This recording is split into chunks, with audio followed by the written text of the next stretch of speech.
आखिर क्यों मर रहे हैं कोरोना से इतने लोग? अब आप लोग जितने भी देशों के नाम देख रहे हो, ये सारे वही देश हैं जो तकनीक और स्वास्थ्य सुविधाओं में आज हमसे कई गुना आगे हैं, लेकिन मौत का आंकड़ा भी इन्हीं देशों में सबसे ज्यादा है। ऐसा क्यों? क्योंकि ये वही लोग हैं जो प्रकृति से, आयुर्वेद से बिल्कुल दूर जा चुके हैं और जो सिर्फ दवाइयों के सहारे जी रहे हैं और छोटी छोटी बीमारियों में भी दवाइयों का इस्तेमाल करना सही समझते हैं। इसके लिए एक कहावत सिद्ध होती है जो पद्म भूषण से सम्मानित डॉक्टर BM हेगड़े द्वारा कही गई है, there is no pill for every ill but there is an ill if you follow a pill. इसका मतलब है हर बीमारी के लिए दवाई नहीं है, लेकिन हर दवाई के साथ अगली बीमारी जरूर है। कई साल पहले राजीव दीक्षित जी ने भी इस बात का खुलासा किया था। उस समय भी एक वायरस का कहर था, तब उससे मरने वाले लोग 6000 थे, लेकिन उसकी वैक्सीन के कारण लाखों लोगों की मौत हो गई। चलिए मैं आपको एक वीडियो दिखाता हूं। मैं आपको एक पुरानी जानकारी देना चाहता हूं, बहुत गंभीर है। आप उससे अंदाजा लगाइए कि ये कंपनियां कितनी निकृष्ट हैं, कितनी नराधम हैं। सन 1916 से 1918 के बीच में 2 साल में दुनिया भर में एक बीमारी फैली, एवियन फ्लू। वो ऐसा ही था जैसे स्वाइन फ्लू है, और उस बीमारी के फैलने से सारी दुनिया में कुछ लोग प्रभावित हुए।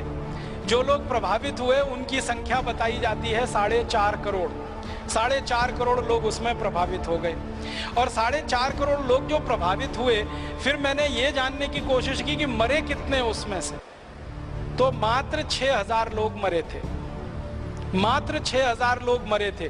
अब उसके बाद क्या हुआ कि ये एवियन फ्लू का वायरस फैला और इसमें 6000 लोग मर गए, सारी दुनिया में आतंक फैल गया। उस आतंक के चक्कर में एक अमेरिकन कंपनी ने वैक्सीन बना दिया एवियन फ्लू का, और वो वैक्सीन धड़ल्ले से सारी दुनिया में बेचा उन्होंने। और आपको सुनकर दुख होगा, उस वैक्सीन को लगवाने के बाद 60 लाख लोग मर गए दुनिया में, और पता नहीं कितने अपंग हो गए, कितने विकलांग हो गए। तो आप देख रहे हैं किस तरह से आपको समझाने में, सच दिखाने में सभी लोग लगे हुए हैं। आजकल वायरस का खतरा दिन प्रतिदिन बढ़ता जा रहा है, लेकिन क्या आपको पता है इसके पीछे का सच क्या है? कोई भी वायरस हमें मारना नहीं चाहता। शायद आप लोगों को मेरी बात मजाक लगे, लेकिन यही सच है। और जो बातें मैं आज आपको बताने वाला हूं, शायद उसके बाद आपको भी यकीन हो जाए। और अब तो बहुत सारे चैनल्स ने भी, बहुत सारे बड़े न्यूज चैनल ने भी चाइना को और WHO की आपस की मिलीभगत का भी, उनकी करतूतों का, उनकी चालबाजियों का खुलासा कर दिया है कि किस तरह WHO चाइना के साथ मिलके गड़बड़ कर रहा है। और तो और अमेरिका के राष्ट्रपति ट्रंप ने भी WHO पर क्वेश्चंस उठाए हैं, चाइना पर क्वेश्चन उठाए हैं कि क्यों पूरे विश्व को चाइना ने इस आग की भट्टी में, इस वायरस के खेल में झोंक दिया। आप सबको पता है हमारा शरीर 90% सिर्फ पैथोजन से बना है, यानी कि वायरस, बैक्टीरिया, और 10% सेल्स, कोशिकाएं हमारी होती हैं। जिस प्रकार से हम अपना घर उजड़ना नहीं देना चाहते, उसी तरह कोई भी बैक्टीरिया, वायरस अपना घर नहीं तोड़ना चाहता, यानी कि हमें मारने नहीं आता, क्योंकि जब तक हम जीवित हैं तभी तक उन्हें भोजन मिलने वाला है। कोरोना वायरस की बात करें तो उसकी कहानी भी ऐसी ही है।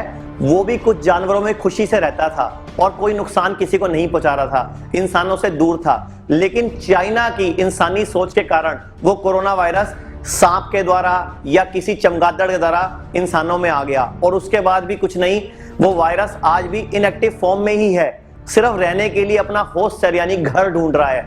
फर्क सिर्फ इतना है कि हम तैयार नहीं हैं उसके साथ रहने के लिए। हमारी इम्यूनिटी पावर, रोगों से लड़ने की शक्ति बहुत ही कमजोर है। वहीं कुछ इंसान जो कोरोना वायरस एक्शन से ठीक हुए हैं, इसका मतलब उन्हें इस वायरस के साथ रहना आ गया। और बात करें किसी वायरस की, तो धीरे धीरे अपने आप को म्यूटेट मींस परिवर्तित कर लेता है। उसके पीछे कारण यह है कि वह खुद नहीं चाहता कि उसका घर जिसमें वो रहता है वो टूट जाए, अर्थात उस इंसान की मृत्यु हो जाए। इसीलिए दुनिया भर में वायरस को ठीक करने वाली दवाइयों का दावा करने वाली कंपनियां भी इसे ठीक नहीं कर पा रही। यदि मान लीजिए यह वायरस की बीमारी इस साल ठीक हो भी जाती है, तो अपने म्यूटेटिव नेचर की वजह से यह दोबारा किसी और रूप में सामने आ जाएगी, जैसा कि हो भी रहा है। कोविड-19 यानी नोवल कोरोना वायरस इसी फैमिली का पहला वायरस नहीं है। इससे पहले भी 6 वायरस के नामकरण हो चुके हैं, और यह फैमिली का 7वां वायरस है। और यह कोई रॉकेट साइंस नहीं है, बड़ी इजी है ये। तो अब सबसे समझने वाली बात यह है कि हमें अपनी विध्वंसकारी सोच बदलनी है।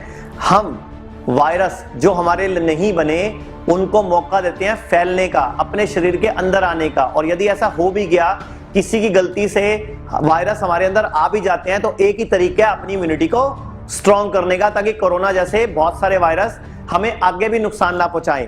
तो अब मैं आप सब लोगों से एक अपील करना चाहूंगा। मैं चाहता हूं कि राजीव दीक्षित जी जो भारत के अंदर एक बहुत बड़े क्रांतिकारी हुए, उनकी याद में एक संगठन बनाया जाए जिसमें मैं प्रपोज करूंगा डॉक्टर BM हेगड़े, डॉक्टर विमल छाजेड़, डॉक्टर विश्वरूप राय चौधरी, इन जैसे लोगों को जो थोड़ी सी मॉडर्न चिकित्सा पद्धति से अपनी सोच अलग रखते हैं। इस संगठन का एक ही काम होगा कि एलोपैथी में जिस बीमारी का इलाज नहीं है उस बीमारी का इलाज करके भारत सरकार को देना, ताकि भारत सरकार को सबूतों के साथ, रिसर्च पेपर के साथ देना, जिससे भारत सरकार पूरे विश्व में उसको प्रचार कर सके और पूरे विश्व के लोग भारत में इलाज कराने आए। और ये सब कुछ होना चाहिए मेरी राय में स्वर्गीय राजीव दीक्षित जी की याद में।